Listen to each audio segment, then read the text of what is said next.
அனைவருக்கும் அன்பான வணக்கம். இன்னைக்கு நம்ம என்ன பார்க்க போகிறோம் அப்படின்னா, ஜோதிட சாஸ்திரத்தில் புதன் பகவானை பற்றி மூல நூல்கள் எல்லாம் என்ன சொல்லுது அப்படின்றத தெளிவாக விரிவாக பார்க்க போகிறோம். ஜோதிட சாஸ்திரத்துக்கு ரொம்ப ரொம்ப முக்கியமான ஒரு கிரகம் எது அப்படின்னா புதன் பகவான். ஒரு ஜோதிடர் ஆகணும், நான் ஜோசியத்தை படிக்கணும், படித்து நான் ஒரு ஜோசியர் ஆகணும் அப்படின்னு நினைக்கக்கூடிய எல்லாருக்குமே அந்த வாய்ப்பு கிடைக்கிறது கிடையாது. நிறையா பேர் ஆசைப்படுவாங்க. அந்த ஆசை 10 வருஷம் ஆகும், 15 வருஷம் ஆகும். அந்த ஆசை முழுமையாக அவங்க அடைய முடியாமல் இருப்பாங்க. அவங்க ஜாதகத்தை வாங்கி ஆய்வு செஞ்சு பார்த்தீங்கன்னா அவருடைய ஜாதகத்தில் புதன் வலு இழந்து இருப்பார். அப்போ ஜோதிட சாஸ்திரத்தை கற்றுக்கொள்ள வேண்டும் என்று சொன்னால் புதன் வலிமையாக இருந்தால், சுபரினுடைய சேர்க்கை இருந்தால், சுபரினுடைய பார்வை இருந்தால் அவர் ஒரு மிகப்பெரிய ஒரு ஜோதிஷியராக மாறுவார். அப்போ இந்த புதனுக்கு புந்தி என்றும் பல பேர் இருக்குது. புதனுக்கு பாருங்கள், புதனுடைய காரகத்துவம் என்ன? காரகத்துவம்னா டியூட்டி ஆஃப் ரெஸ்பான்சிபிலிட்டி.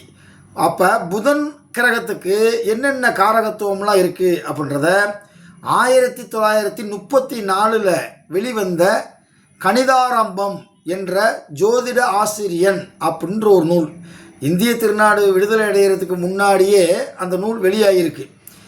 அப்போ புதனுடைய காரகத்துவத்தை அந்த நூலில் ஒரு 20 விஷயத்துக்கு புதன் தான் காரணம் அப்படின்னு சொல்கிறாங்க.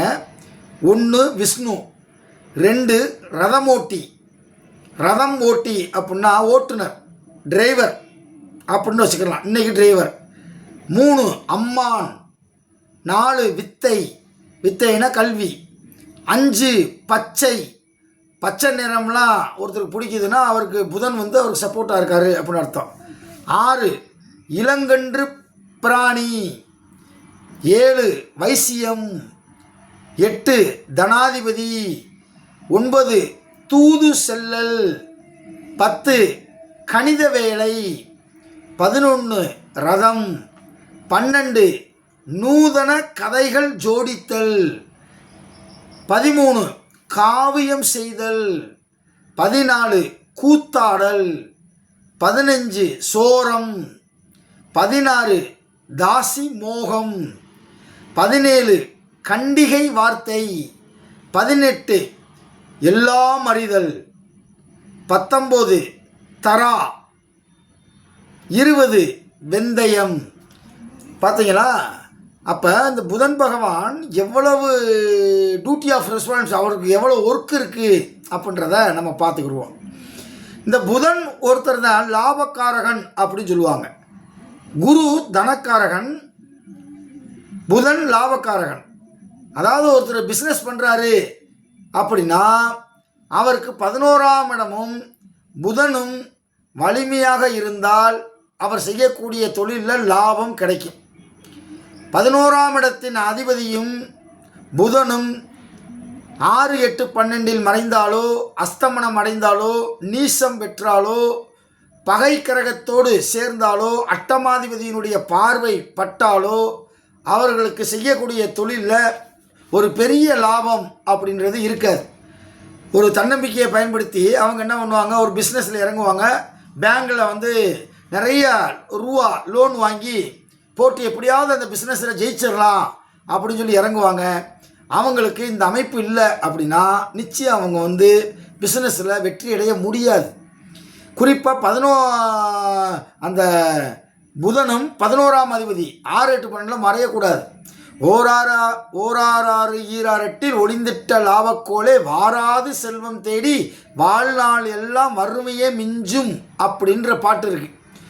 6, 8, 12 போய் 11ஆம் இடத்தினுடைய அதிபதி லாபக்கோள் ஒளிஞ்சிட்டா வாழ்நாள் எல்லாம் வறுமை தான் மிஞ்சும் அப்படின்ட்டார். அப்போ பிஸ்னஸ் பண்ணக்கூடியவங்க அவங்கெல்லாம் ஒரு பெரிய முதலீடு, இடத்த விற்று போடுறேன், வீட்டை விற்று போடுறேன், ஏன்னா பார்ட்னராக என்ன சேர்கிறதுக்கு எனக்கு வாய்ப்பு கிடச்சிருச்சு அப்படின்லாம் பல பேர் தன்னுடைய சொத்தை இழந்திருக்கிறாங்க. அப்போ புதன் 11ஆம் இடம், 2ஆம் இடம் இதெல்லாம் நம்ம சீர்தூக்கி பார்த்துட்டு தான் அவருக்கு செய்யக்கூடிய தொழிலில் லாபம் கிடைக்குமா கிடைக்காதா அப்படின்றத நம்ம முடிவெடுக்க முடியும். இந்த புதன் ஒன்று தாங்க மேத்தமெட்டிக்ஸ் கிரகம். புதனும் சனியும் சேர்ந்துட்டாலே கணிதன்.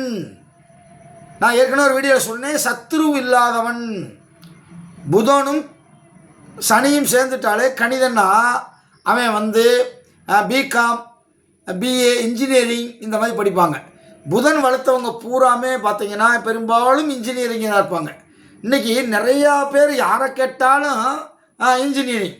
என்ன இன்ஜினியரிங் அப்படின்னா, இன்ஜினியரிங்கில் ஒரு 60 வகை இருக்குது.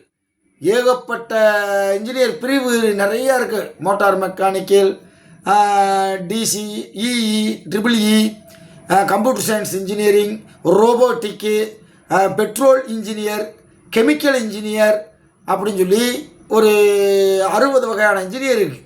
ஆனால் எல்லா பேருமே கம்ப்யூட்டர் சயின்ஸ் இன்ஜினியரிங் எடுக்கிறாங்க. அதுக்கு என்ன காரணம் அப்படின்னா, இன்றைக்கி கோடிக்கணக்கான ரூபா சம்பளம் கொடுக்குறாங்க அப்படின்ற ஒரே ஒரு காரணத்தினால கம்ப்யூட்டர் சயின்ஸ் இன்ஜினியரை நிறையா பேர் எடுக்கிறாங்க. ஒரு 100 பேர்த்தை சர்வே பண்ணோம்னா ஒரு 20 பேர் தான் நாங்கள் வேறு கோர்ஸ் படிக்கிறோம் அப்படின்னு சொல்லுவாங்க. மீதி 80% மக்கள் படிக்கிறாங்க. அப்போ எல்லா பேர்த்துக்குமே அந்த கோடிக்கணக்கான ரூபா கிடைக்குமா அப்படின்னா கிடைக்கவே கிடைக்காது.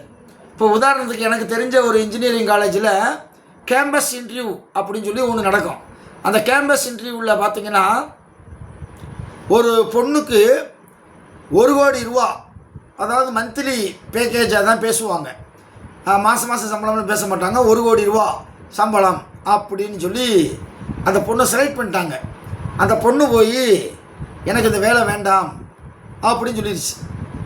ஏன் வேணாம் அப்படின்னா, ஐ எக்ஸ்பெக்டட், நான் ரொம்ப எதிர்பார்க்குறேன். நான் இந்த 1 கோடி எதிர்பார்க்கலை. நான் ஒரு 1.25 கோடி 1.5 கோடி அப்படி சேலரியை நான் எதிர்பார்க்குறேன். அதனால் இந்த ஜாப் எனக்கு வேண்டாம் அப்படின்னு சொல்லிட்டு போயிடுச்சு. அதே பொண்ணு கூட படித்த இன்ஜினியர் படிக்கக்கூடிய பையன் நமக்கு இந்த கம்பெனியில் ஒரு 60,000 ரூபாய்க்கு வேலை கிடச்சா போதும் அப்படின்னு நினைக்கிறவனு இருக்கான். அப்போ நீங்கள் நல்லா நினச்சி பாருங்கள், இன்ஜினியரிங் படிக்கக்கூடிய எல்லாருமே கோடிக்கணக்கில் சம்பாதிப்பாங்களா அப்படின்னா கிடையவே கிடையாது. அதில் எத்தனையோ பேர் வேலை இல்லாமல் இருக்காங்க. நான் கண் கூட பார்க்குறேன்.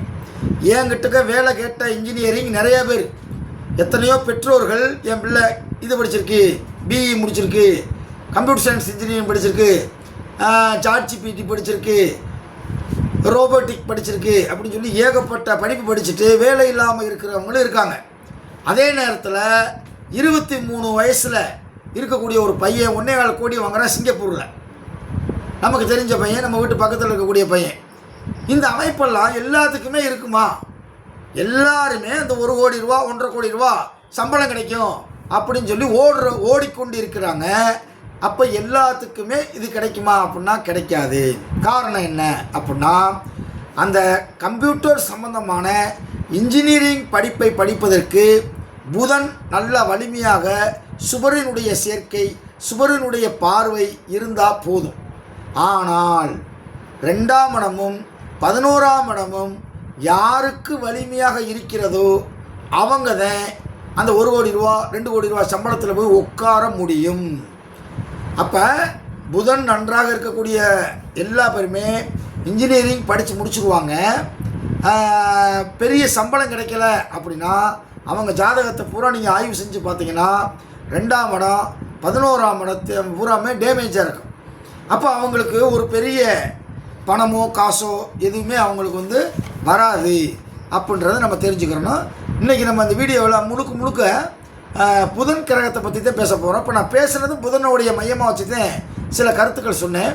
பாருங்கள், புலிப்பாணி சித்தர் சொல்கிறாரு, குருவும் புதனும் சேர்ந்திருந்தால் பாக்கியங்கள் கிட்டுமடா, அவன் புனிதன் சேயின் அப்படின்ட்டார். அடுத்து சுக்கிரனும் புதனும் கூடியிருந்தால் பாடகன், பாட்டு பாடக்கூடியவன், பாடியே அவன் சம்பாதிப்பான்டா.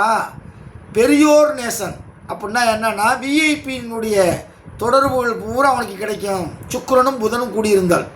அதுக்கடுத்து நான் ஏற்கனவே சொன்னேன், சனியும் புதனும் கூடியிருந்தால் கணிதனடா, கணிதன் அப்படின்னா அவன் மேத்தமெட்டிக்ஸில் பெரிய ஆளாக இருப்பான். கணிதம் சார்ந்த படிப்பு படிச்சிருப்பான், சத்துரும் இல்லை. இந்த 3 விஷயத்தை மட்டும்தான் புலிப்பாணி சித்தர் தன்னுடைய கிரக சேர்க்கை அப்படின்ற ஒரு பிரிவில் சொல்லியிருக்கார். அதுக்கடுத்து சூரியனுக்கு பக்கத்தில் புதன் இருந்தால் என்ன ஆகும் அப்படின்றத தெரிஞ்சுக்கிறேன்னா, சூரியன் கூடயே புதன் இருக்கும், அல்லது சூரியனை விட்டு ஒரு வீடு தள்ளி இருக்கும், ஒரு வீடு பின்னாடி இருக்கும், அவ்வளோதான். சூரியனுக்கு பின்னாடி அல்லது சூரியன் கூட அல்லது சூரியனுக்கு அடுத்து இந்த புதன் பகவான் பயணம் பண்ணிக்கிட்டே இருப்பார். ஓகேவா? பாருங்கள், லக்கணத்தில் புந்தினா புதன், லக்கணத்தில் புந்தி இருந்தால் உச்சமாயில் அவன் புலவன், தேக லட்சணத்தோன். புலவன் அப்படின்னா நீங்கள் புலவர்னா பாட்டு எழுதுவார், கவிதை எழுதுவார், திரை இசை பாட்டு, ஒரு பாட்டு எழுதுறதுக்கு 25 லட்சம்லாம் வாங்குகிற திரைப்பட கவிஞர்கள்லாம் இருக்காங்க. அந்த மாதிரி கிரியேட்டிவ் அவனுக்கு அதிகமாக இருக்கும். லக்கணத்தில் புதன் உச்சமாக இருந்தால். அதுக்கடுத்து பாருங்கள், ஞானி, அந்த புதன் நீசமாயில் வாதரோகம் வரும், அற்ப வித்தை மகளே. புதன் கெட்டு போச்சுன்னா வித்தை இருக்காது. வித்தைனா படிப்பு. 2ஆம் இடத்தின் அதிபதியும் புதன் குரு இருவரும் சேர்ந்து 6, 8, 12 போய் மறைஞ்சிருச்சுன்னா அவன் +2 படிக்கிறதுக்குள்ளேயுமே அவனுக்கு பெரிய பாதிப்பாக உண்டாகும். ஏன்னா 2ஆம் இடம் தான் +2 வரையும் படிக்கக்கூடிய கல்வி. அப்போ 2ஆம் இடத்தின் அதிபதியும் குரு புதன் இந்த 3 சேர்ந்து அஸ்தமனம், நீச்சம், 6, 8, 12 போய் உட்கார்றது, தீய கிரகத்தினுடைய பார்வை இதெல்லாம் இருந்துச்சுன்னா படிப்பு அவங்களுக்கு பெரும்பாலும் தடைபடும். பாருங்கள், அதுக்கடுத்து லக்கணத்திலிருந்து முதல் 4 வீட்டுக்குள்ளே புதன் மட்டும் இருந்தால் அவனுக்கு வயசு 30 வரை வாழ்க்கை ஜொலிக்கும்ன்றான். புதன் இருக்க 30 வயது வரை வாழ்க்கை ஜொலிக்கும். சுக்கிரன் இருந்தால், சுக்கிரன்னா சுக்கிரன் இருந்துச்சுன்னா முதல் 4 வீட்டுக்குள்ளே அவன் கணக்கு தாயே, அப்பாதி கணக்கு தாயேன்றார். ஓகேவா? அப்போ அதை விட விருச்சிகத்தில் புதன், தாய்மகள் ஏசலில் 41வது பக்கத்தில் இருக்கக்கூடிய செய்தி, விருச்சிகத்தில் புதன் இருந்தால் கோல் சொல்பவன், களவு செய்பவன், கடன் கொடுத்தோ இழப்பவன், வினையாள்ன்றார். கடன் கொடுத்தே இழந்து விடுவான், வினையாள் திருப்பி வாங்க முடியாது. பொல்லா குடிகேடன், மோச வஞ்சகன், குருக்களை துஷ்ணப்பன் மகளே அப்படின்றார். குருக்கள்லாம் அவன் மதிக்க மாட்டானா. அப்போ விருச்சிகத்தில் புதன் இருக்கக்கூடாது.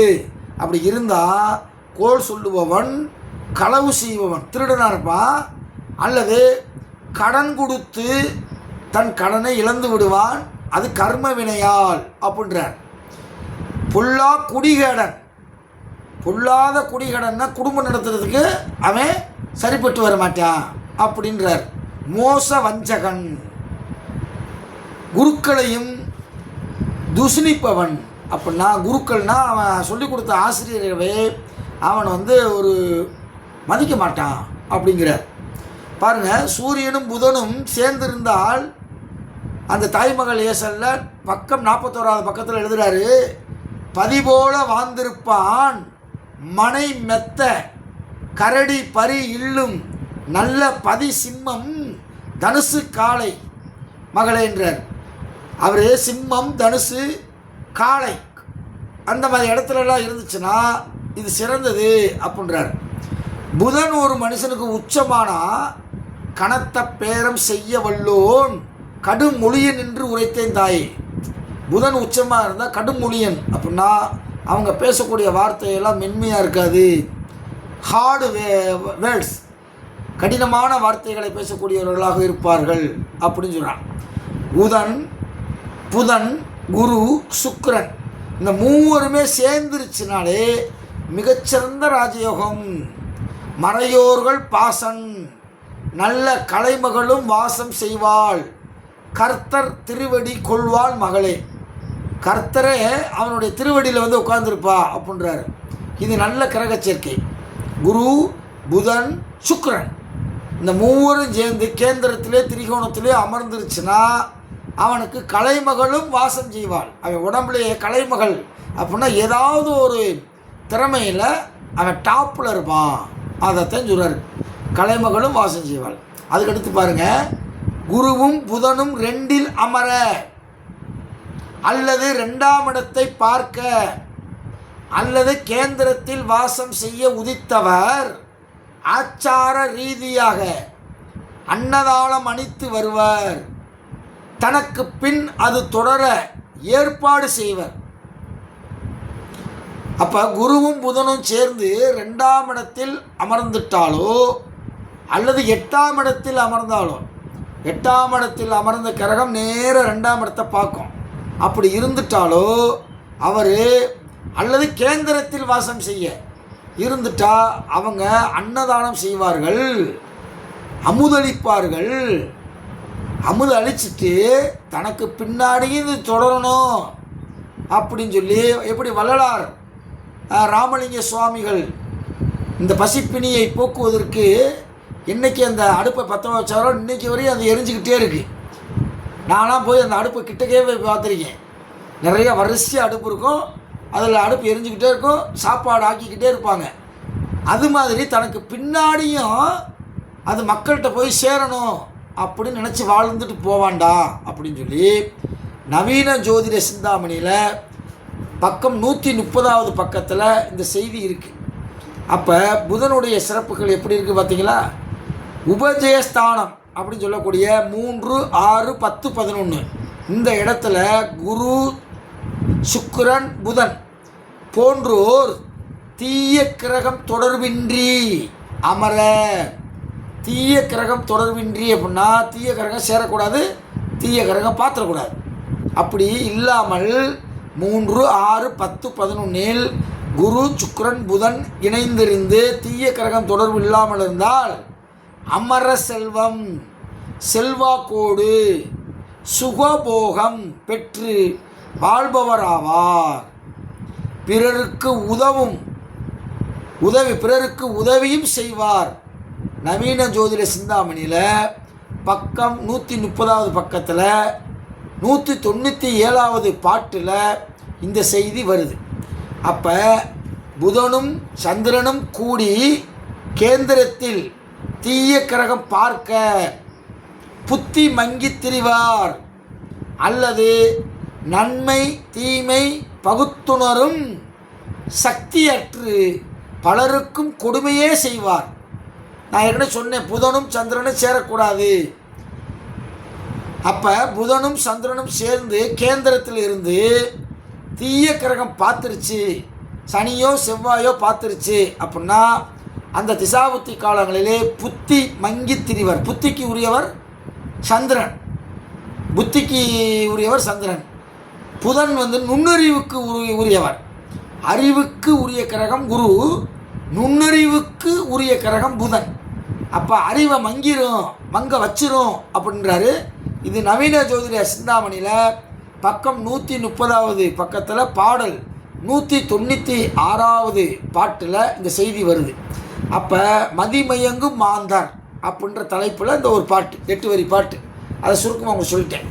அப்போ புதன் என்பது ஒரு மனுஷனுக்கு நுண்ணறிவு உடையது. புதன் மட்டும் ஒருத்தனுக்கு நல்லா இருந்தாலே அறிவை வச்சே பெரிய ஆளாக வந்துடுவான். அறிவு அற்றம் காக்கும் கருவி என்று வள்ளுவர் சொன்னார். அறிவு இருந்தால் மட்டும் போதும், இந்த உலகத்தை அறிவாலேயே நம்ம ஜெயிச்சிடலாம் அப்படின்ற எண்ணத்தை மனுஷனுக்கு கொடுக்கக்கூடிய கிரகம் புதன். ஓகேவா? புதன் 6, 8, 12 இருந்தாலோ, புதன் நீசம் அடைந்து இருந்தாலோ, புதன் வலிமை குறைந்திருந்தாலோ நீங்கள் கீழே இருக்கக்கூடிய அந்த வாட்ஸ்அப் நம்பருக்கு நீங்கள் தொடர்பு கொள்ளுங்கள். உங்களுக்கு ஒரு பதிகம் இருக்குது, புதனை பற்றி பதிகம். அந்த பதிகத்தை நீங்கள் பாடுனீங்க அப்படின்னா உங்களுக்கு புதன் பகவான் நன்மையே செய்வார், தீமையே செய்ய மாட்டார் என்று சொல்லி ஒரு சின்ன ஒரு கருத்தை தான் பரிமாறியிருக்கோம். நீங்கள் விரும்பினா புதன் பகவானை பற்றி 2வது வீடியோ போடுறதுக்கு நான் தயாராக இருக்கேன். நிறையா பேர் பார்க்குறீங்க, ஒருத்தர் பேசுகிறாரே, அவரை ஊக்கப்படுத்தணும் அப்படின்னு சொல்லி லைக் பண்ணுறதில்ல, ஷேர் பண்ணுறதில்ல, கமெண்ட் பண்ணுறதில்ல. பரவாயில்ல, உங்கள் மனசு இருந்தால் லைக் பண்ணுங்கள், ஷேர் பண்ணுங்கள், கமெண்ட் பண்ணுங்கள். இல்லாட்டியும் பரவாயில்ல. ஓகேவா? மீண்டும் அடுத்த வீடியோவில் மூல செய்திகள், சொல்லக்கூடிய செய்திகளை மட்டும் உங்களுக்கு சொல்லிக் கொண்டிருக்கிறோம். அதுவரை உங்களிடமிருந்து விடைபெறுகிறேன். நன்றி, வணக்கம்.